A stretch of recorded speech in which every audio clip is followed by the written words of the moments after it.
Let's see what gives with this recording. Very strange situation. I just decided to record myself. It's not the best hair day. And Saturday morning, and I just had thoughts. I'm not concluded on them, and there's far too much light on my right side. And I haven't even finished drinking my tea, which I'm really enjoying. So I'm gonna continue drinking it while talking. So nothing is determined here. I'm even trying to remember why have I started this, because I'm already forgetting the point of why I came into recording.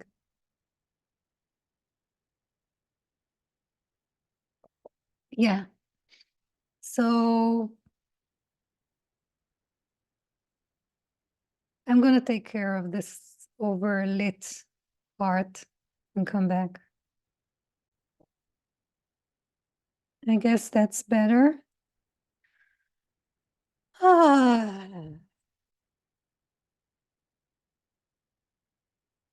My thoughts today came at a certain context, a very personal context.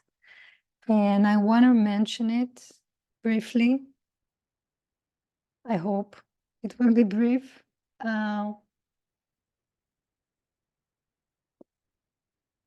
That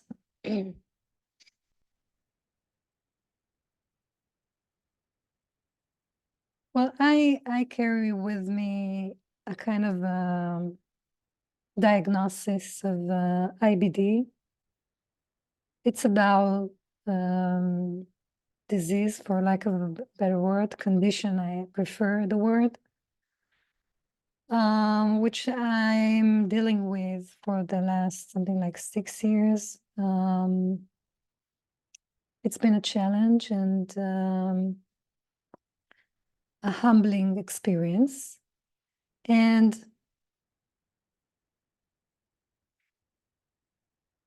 I've been in remission for a long while, like 2 years. And then on August, which is 6 months ago, I had a mini outburst of symptoms, and I took care of it really fast by adding to my subscribed medicine. I took a bit more, and that's okay, and it took care of it, but then other symptoms came up, and I've been like kind of dealing with symptoms for the last 6 months. And now I'm thinking about taking a stronger medicine, which I took in the past and really helped. But the problem is that I don't like the idea of taking strong medicine so much. I'm pretty oriented to natural healing, natural medicine.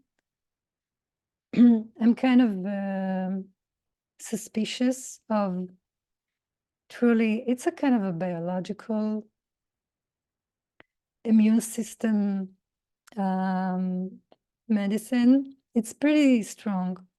It's not so bad. And the best thing about it is that I can stop after something like another 6 months from now. I can stop and see if I'm okay without it. I already did that in the past and it worked very well, but is still reluctant to take it. And I don't know why. Actually, I don't really know how to explain it. You can call it intuition. I'm not really clear about why. And this is leading to what I'm going to say, that I'm going to see my doctor in 2 days. And I'm not so bad. The symptoms are not really bad right now, but they were bad. Like 6 days ago, I had really like uncomfortable symptoms. And then they just vanished. So the situation is not clear, and it's not a clear-cut situation. And I don't quite know what to tell my physician. He likes clear-cut decisions. He doesn't like it when I start confusing myself and him with herbal medicine and with semi-symptoms. He just wants to know, are you going to take this medicine or not?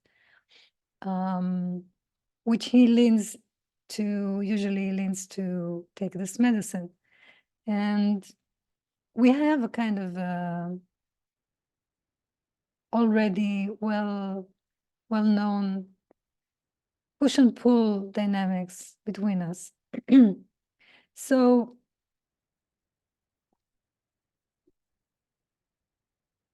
for me personally, it seems like I need to make a decision, and I know already which kind of direction he will support me on, but he can't make me. And I need to, it seems like I need to make a decision. And at the same time, I'm practicing along the lines, like inspired by the teaching of Thomas Keating and the contemplative life, and it involves basically a surrendered way of living, a way of living that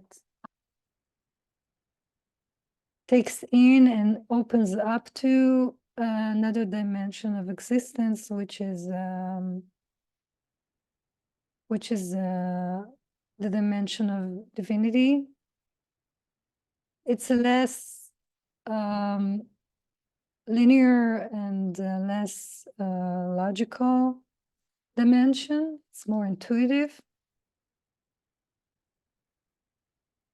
And it's not new to me. It's been a process that I've been on for the last maybe 12 years, at least, maybe my whole like mature life.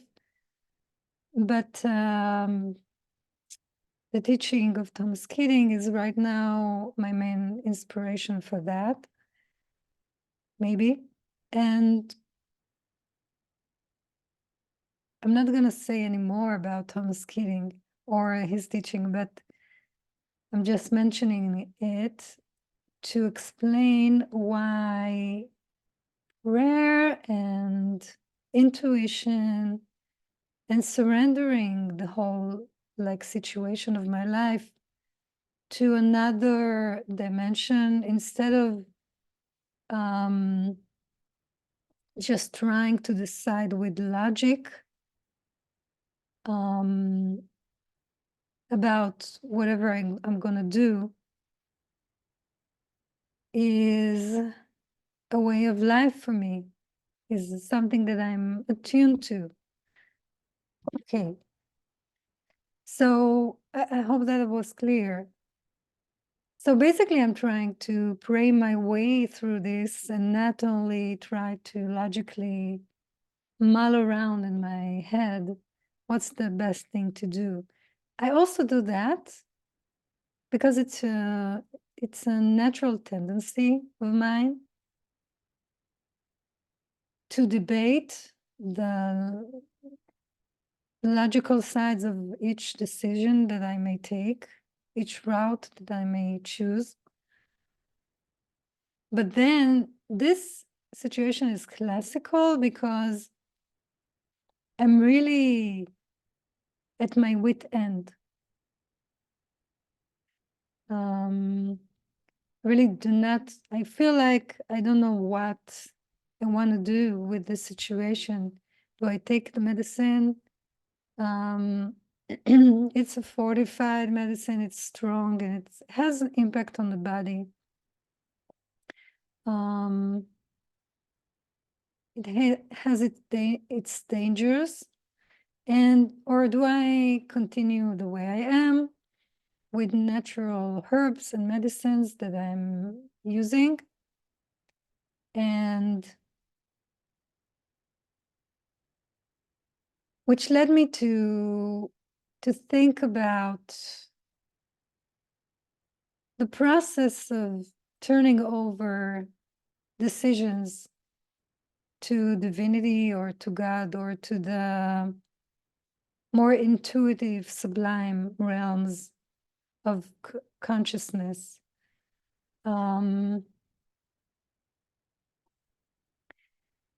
I've been like making this gesture in me of trying to do that, just to turn over the situation, turn it over, finding myself rehashing it in my head and then saying, yeah, but eventually I don't know what to do. And I don't know how this encounter with my physician will influence me, because he can be really strong-headed. And I'm a bit apprehensive about just meeting him, actually. And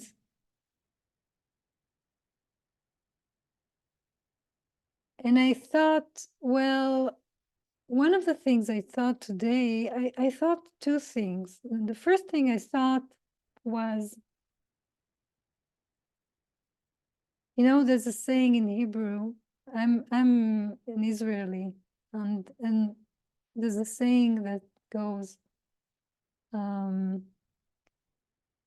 to quarrel, the third takes the prize. It's a really well-known here. And I thought to myself, I'm debating whether, medicine or no medicine, herbal medicine, or the like the alternative way, or the allopathic medicine way. And I thought to myself, okay, I know who the two that's quarreling are, but who's the third that's going to take the prize? So what it points to, this saying, is actually, I think it's pointing to something that I'm really into these days, which is the dialectic, the way of thinking that assumes that points to the fact that when you have a duality and you keep like bouncing between the two sides of a polarity, to unstuck yourself, you have to open up to some kind of synthesis, or some kind of another perspective that is both and, like, is both the holding the two polarities in it in a way that brings something new. So it's both a synthesis and an integration of the two sides of the polarity. So this idea I really like, and I came across it through the therapy world and the DBT method of therapy, which I'm very into these days. And I then went into Hegel, which is considered the one that introduced this, although it's probably not exactly precise, but this whole world of dialectics is really. So I thought to myself, it's really interesting. So I thought to myself, okay, in this dialectic, who's the third? And just the way to do that is to ask that or to point to that and then just remain open, because just that idea is enough, suffices to open up to new perspectives. And it's not something you can rationally think yourself into, but it's more of something you open up to. And I did have some ideas come up, like I had the sense that if I go to the doctor and I go stuck with that notion that this meeting is about yes, medicine or no medicine, and me, like, as a representative of the no medicine approach, against him, which is usually, he really takes the stance of the medicine guy, like allopathic medicine. If I hold it, like, if it remains in that level, I remain in the level of contradiction, and I can't rise to the level of the reconciliation. And that one way that I know how to rise from a seeming contradiction is to make this about something else. Usually it works where there's some kind of argument, some kind of contradiction between two opposing stances or two opposing approaches. And then you bring into the situation an approach that says, it's not about who wins, it's not about who's right, and you bring in some kind of quality that you want to represent in that process. Why equality? Because equality is more subtle than the subject at hand, usually. Equality is also not a binary. You know, you have a binary, you have something it's pinned against something else. And that's a binary. And equality is like, it's a centering tool because it's not a binary. So to use equality, like, instead of what, because when you have a binary, already you're dealing with objects. Even if it's abstract objects, you're dealing with objects. You objectified reality. You made it like two-sided, while there's one object that's pitted against the other object, even if it's subtle or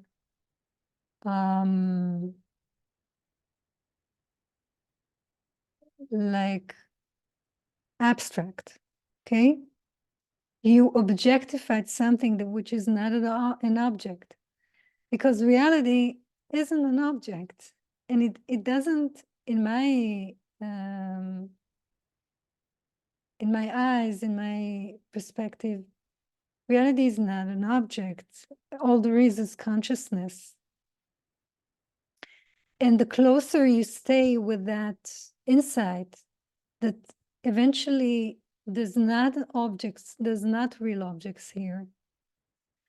The closer you stay to that, actually the safer you are, because you're actually more a realist.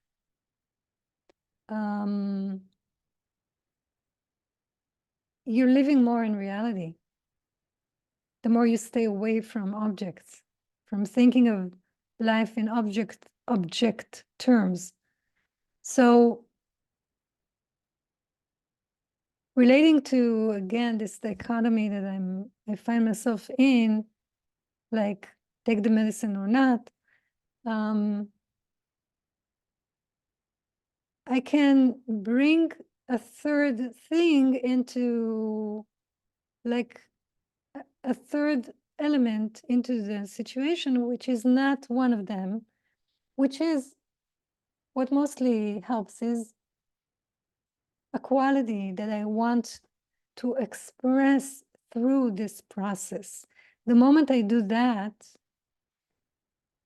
deciding between the two polarities is taken off the table. Actually, those two polarities become instrumental to supporting this third point in that triangle. It becomes a triangle.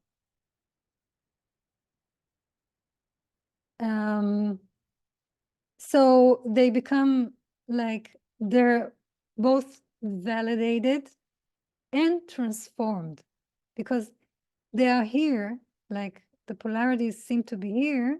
So they're validated because if they weren't here, I wouldn't introduce this quality, and I wouldn't, it's like they fuel, like they activate or fuel the expression of this quality by just being there. Because I need that quality to reconcile the situation. So I go like beyond, but they are still here. It still contains the two elements that brought that beyond. And like, for instance, I can say this meeting is not about deciding.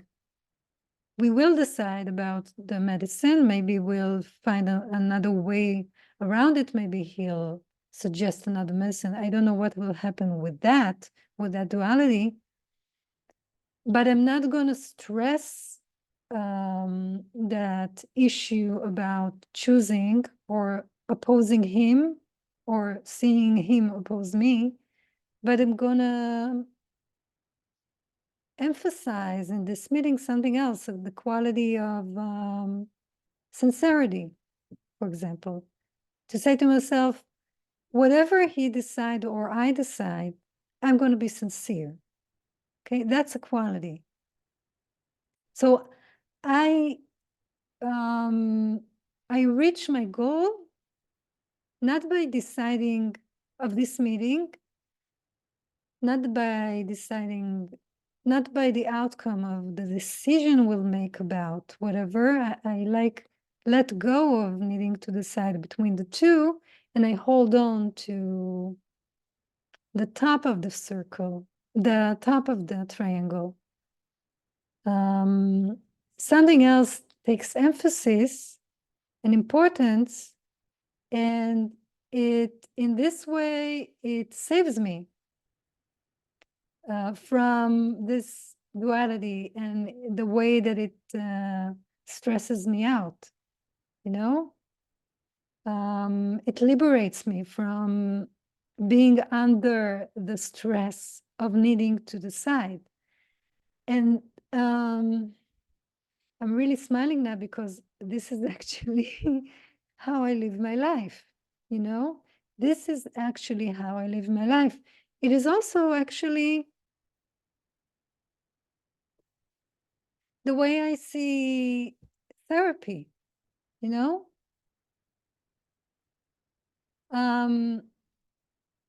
I'll just say, I won't go too much into that, But I just say that usually when people come to therapy, which I engage in really low key, not a lot, but when I want to, and as much as I want to, they come with a kind of dilemma, with a kind of conflict. They won't come because their life is like strolling along and they really don't have any conflict. Usually, always, there is a conflict. And whatever the conflict is, I see my work as introducing that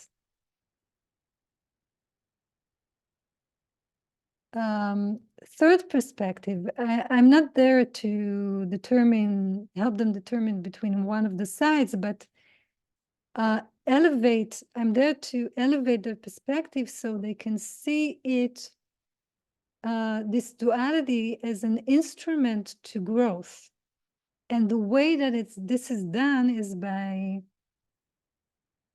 supporting the arouse, like this third element to arise from coming into contact with the two or more elements of the dilemma that they're in. You know, you come into the contact, and from that arises naturally that third aspect. Or you can introduce a third aspect, and then those things are reconciled in that.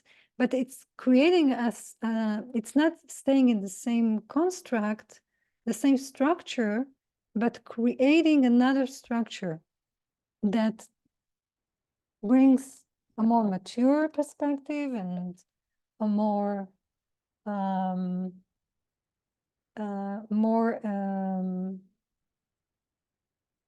it rises this perspective to another frequency, if you would say, and in that process it alleviates the stress that comes from being pulled into two different directions. So that was just a segue into that. But so I thought, what could be the third that comes and wins the prize when the two are quarreling? And that is the metaphor for introducing a different quality that I want to manifest or embody when I'm approaching this meeting between me and my doctor. When I come to meet him, and in that way to alleviate my distress around this, and allow myself to stay open when I'm with him, which opens the way for other solutions which I'm not thinking about right now to come forth.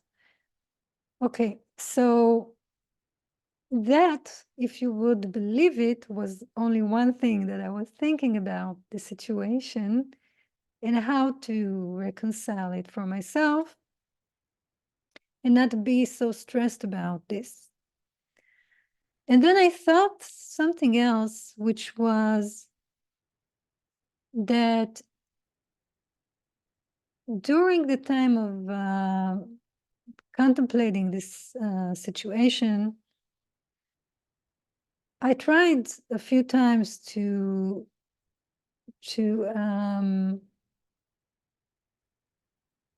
give the situation to God or to divinity for resolution. Sometimes, a lot of the times which is actually the same thing, you know, you don't know what to do and you're deliberating two things and you feel like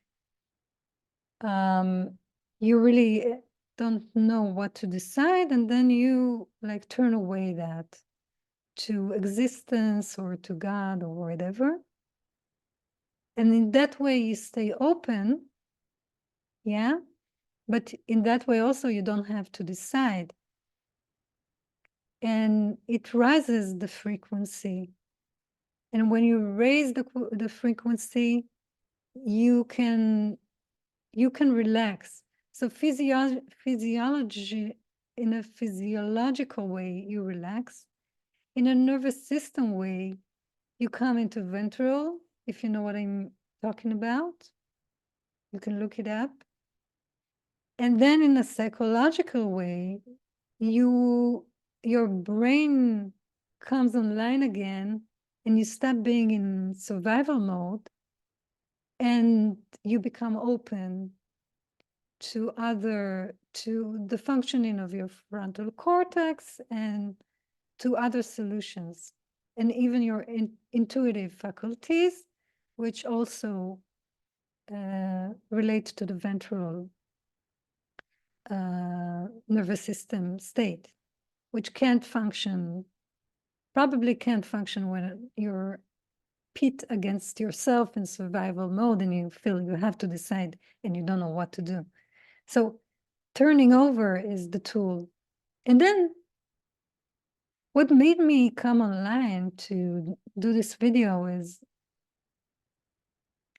that I had this notion that I was thinking, like I was sitting and thinking, I want to turn this over to God. And then I had a thought,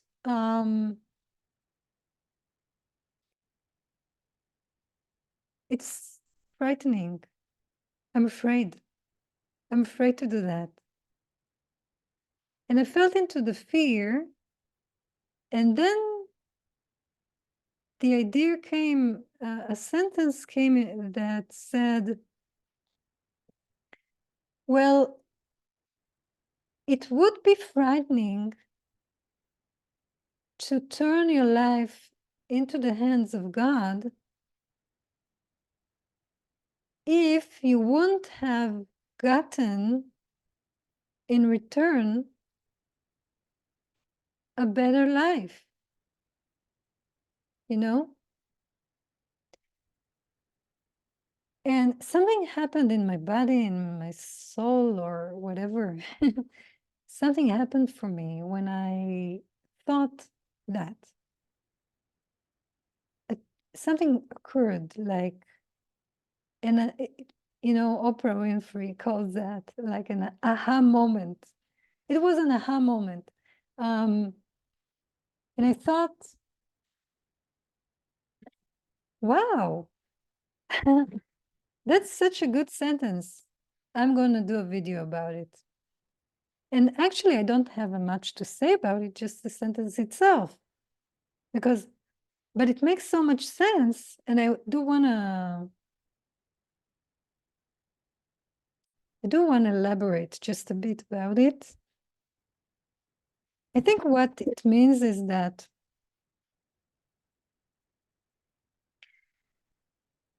to surrender, to make a leap of faith is it requires courage. That's true.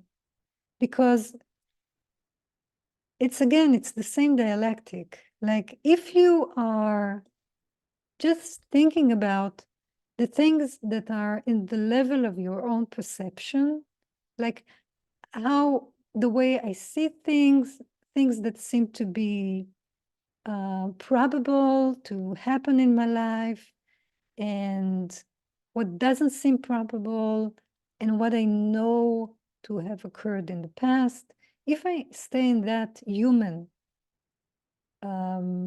logical level, so it's kind of constricting, it's kind of stifling, and naturally you'll be afraid because some good things happen, some bad things happened, and you probably can't see beyond it. and you feel you know what would happen if you do X or Y, and it's hard to see beyond what you think can happen. So if I tell you, if you come to me and you say, I have a dilemma, it's either this or that, and this is frightening for me, and that is frightening in another way, and I don't know what to do about it. And I tell you, just turn it over to God. What's the problem? Turn it over to God and let Him take care of it. In a way, when I say Him, I mean, it's not a bearded guy, okay? Okay, I won't go into that. It's not a bearded guy. It's a state of consciousness that can be available to us, but it's not available through logic. So I say, turn it over to God.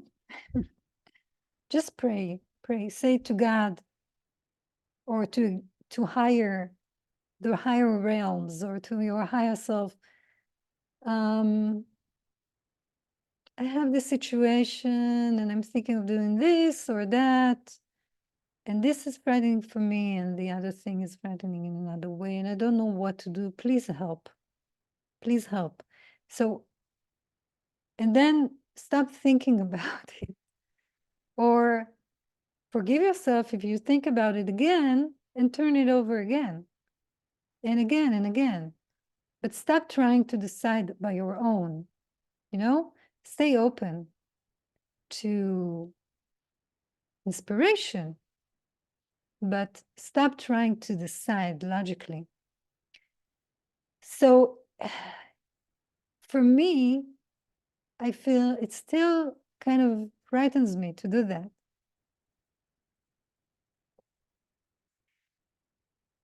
But then I had this thought that it would be frightening to turn your life into the hands of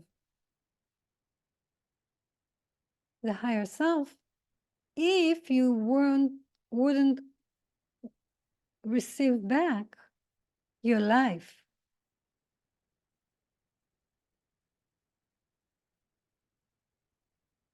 This sentence kind of stands on its head in a way.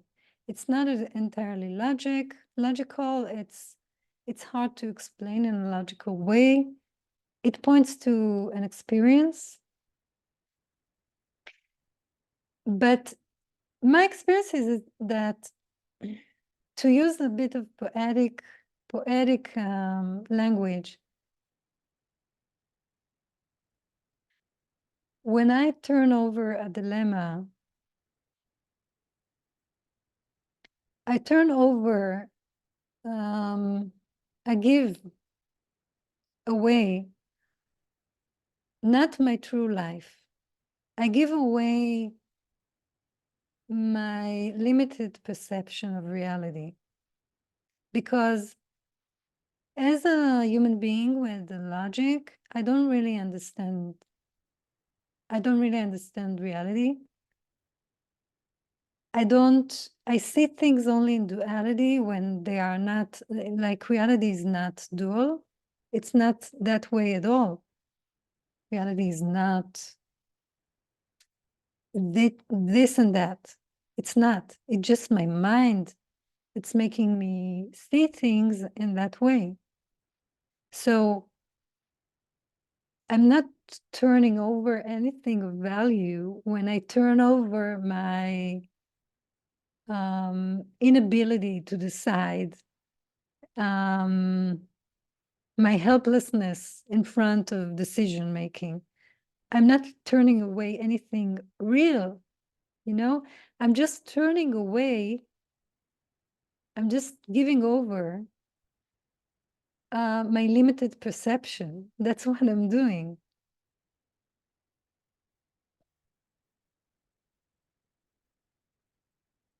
Now, there can be access to like guidance, real guidance about that comes from real reality.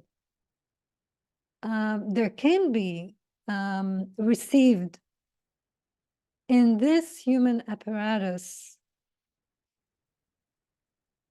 guidance, how to go forward, and sometimes going forward is just many times just leaning back and staying put.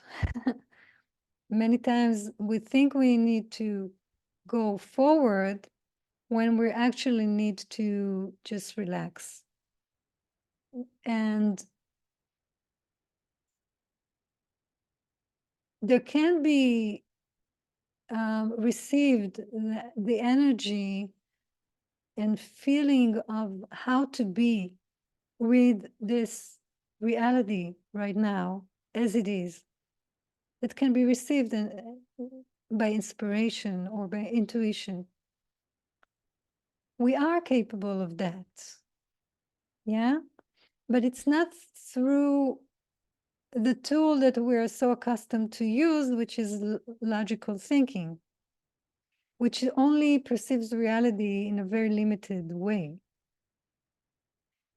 Basically, when I'm in a dilemma, I see things as objects. I see myself as an object, which is supposed to go somewhere, to be something, and to choose an object which I made some path as a concrete kind of object of my perception, or choose another object which is another concrete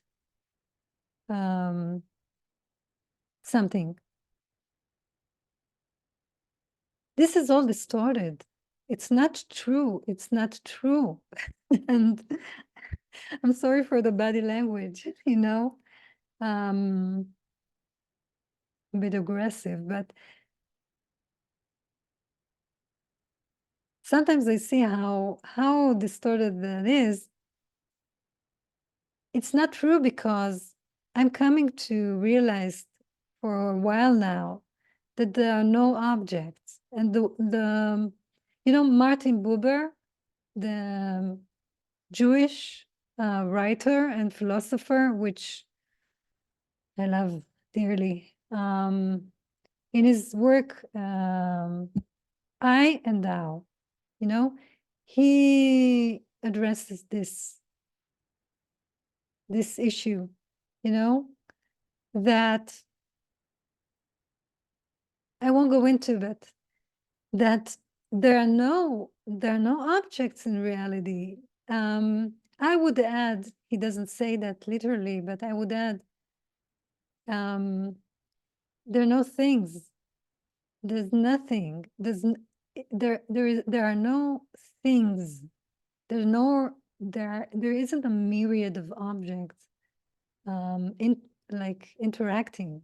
There's only one thing here, which is oneness, which is not a thing. You know, there's only one thing, and it ain't a thing. Okay, that's the best way I've come to say this. There's only one thing, and it ain't a thing. So another way to say it is there are only processes, and all those processes are one process, you know, processing. And when we fall into dichotomous thinking, we can really get a lot really stressed, and we can make not the best decisions, and not carry ourselves in the best way, because we focus on those dichotomies that we create in our perceptions ourselves, and we're focused on the moment we have a dichotomy in our grasp, everything else is put aside, you know? And the what becomes the major issue instead of the how. The how, you know? The what for me is take the medicine or not take the medicine. And the how is, how do I carry myself when I'm with this doctor? Do I see him as a human being? Does he see me as a human being? Am I vulnerable with him? Is there a heart-to-heart transmission between us? And yeah, also the background and context that we're meeting because of is that decision, you know, my physical state that I'm coming with, and the question of what actions should be taken about it, you know. But if I only have this in my grasp and I focus on that, I cannot see the person in front of me, and then basically God goes out the window. That what basically happens to us when we're focused on objects which are not there. There's no object anyway, you know. It's bad enough if there are objects, you know, if it was true. But we're over focusing on the objects, so we can't function well mentally. It's bad enough.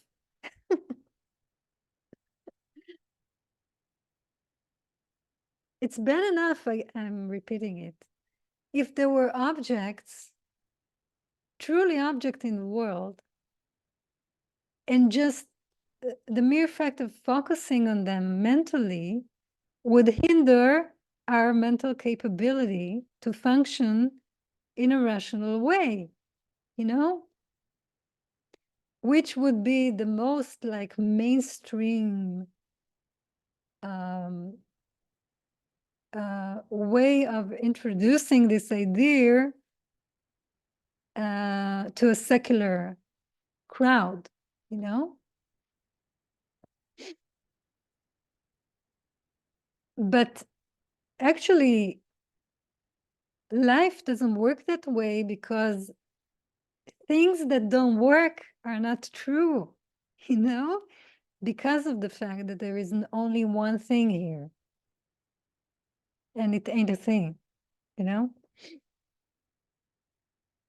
That's what I'm like, that's the presumption I'm introducing here, that the reason it doesn't work for us mentally, the reason that over focusing on two options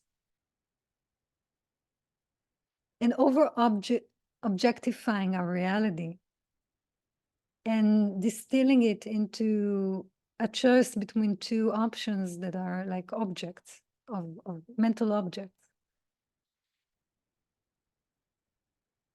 I'm making the presumptions that the reason it doesn't work for us biologically, the reason it hinders our mental capability to function and makes us stressful is because it's not close to truth.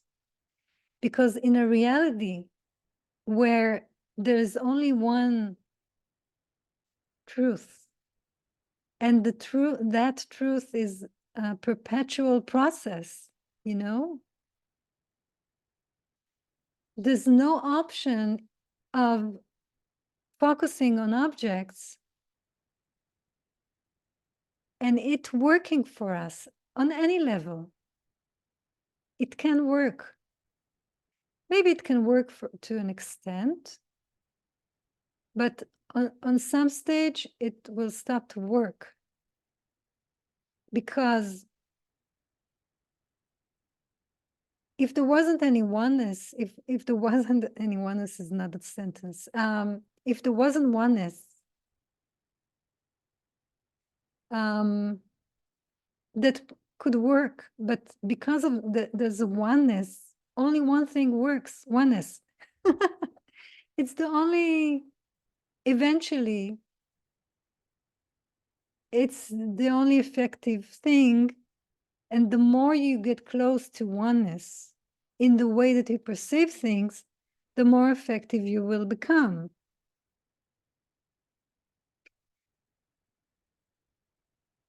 So all that roundabout way was to explain just a little bit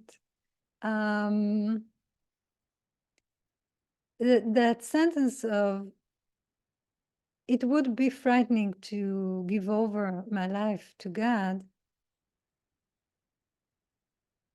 if I wouldn't get my life in return. And then some. What I mean is, yeah, because what I'm giving over when I'm giving my life, it's just my limited perception of life, you know? It's like the human sitting and trying to figure out life and this and that and what shall I do? Oh God, help me, help, help, help. What that enables to happen is openness. You know, it's like saying, it's just like saying, I intend and request to be able to put aside my logical limited perception and open to intuition and inspiration and guidance. It's the same way, as, like the same thing as turning it over to God. Let go and let God. What is that? Is it a bearded guy that's gonna come? You know, you go like this, and then the bearded guy comes like this, you know, with a beard, white, and he says, "Okay, okay, okay, okay, relax, people, relax. I'm here. Elvis is in the building. What seems to be the trouble? I'll take care of it. You go that way, reality go there, do this, and let's make some miracles, and we'll sort everything out. Don't worry, little child of mine." Well, I assure you, sometimes it feels like that, exactly like that. It does. It really feels like that, you know? And using that image is not wrong. You know, I use that image. Like when I go like this and I give it over to you, God, sometimes I think of a bearded man, even though I pretty much know there's no bearded man. But God will receive any image. That's another thing. This oneness, this is so receptive and it's so wide that it will allow any image to be to be like pitted on it. It will allow my mind just went blank for a minute. As long as the sentiment is the right sentiment, as long as the intention is the right intention, the image God doesn't care how you think about it, him. It cares about intention. Why? Why? Because intention is a substance close to consciousness. It's pretty much consciousness concentrated, you know? And this is what the whole world is made of, which is another thing altogether that I won't go into. But the whole world is made of consciousness concentrated to a direction and construct, which is what intention is. So who's God to argue with your intention? You know? So if you want him to be a birded guy that comes along and sets things right, and you have the right sentiment and the right intention, who's he to argue that? Because that's the greatest tool in the universe. Nobody knows of a better tool than intention. But to stay with the topic, I turn over my limited perception to get my life back, to get reality as it is, you know? And how frightening can that be, actually? If I turn back illusion that doesn't go along with the true, like, way that the universe exists, if I turn that away, it's like saying, what? Aren't you afraid of letting go of the rubbish in your house? You know, aren't you afraid of taking down the trash? No. You need it. You know? And I said, no, because I don't want to live in trash. You know, I want to breathe in air that's clear from trash odor. You know, I want to have a place in my house for new things to come in that are enjoyable. Don't want to live in trash. So in the same way, our dichotomous perception is kind of trash. It doesn't work. It's not real, you know? I'm not an object, you know? This path is not an object, and this path is not an object. I'm a process. And I'm in process of understanding myself, because that's the process that God is in. The universe is in the process of understanding itself, and I'm a part of the universe. I'm a part of the body of the universe. There's no distinction between me and the universe. Hence, I'm a part of the process of the universe. I'm not an object that's supposed to go this or that way and to be there or be there, be right or be wrong, you know? The only thing that exists is learning in this universe, evolving, evolution, yeah? And being. Being evolving is the universe. If you would believe it. Don't believe me, check for yourself. Think for yourself. So yeah, there's no way of concluding this, really. I just brought some inspiration in. I hope it was in the clearest way I could manage, and that you can get something out of it. So I'm done for now. See you later. Bye.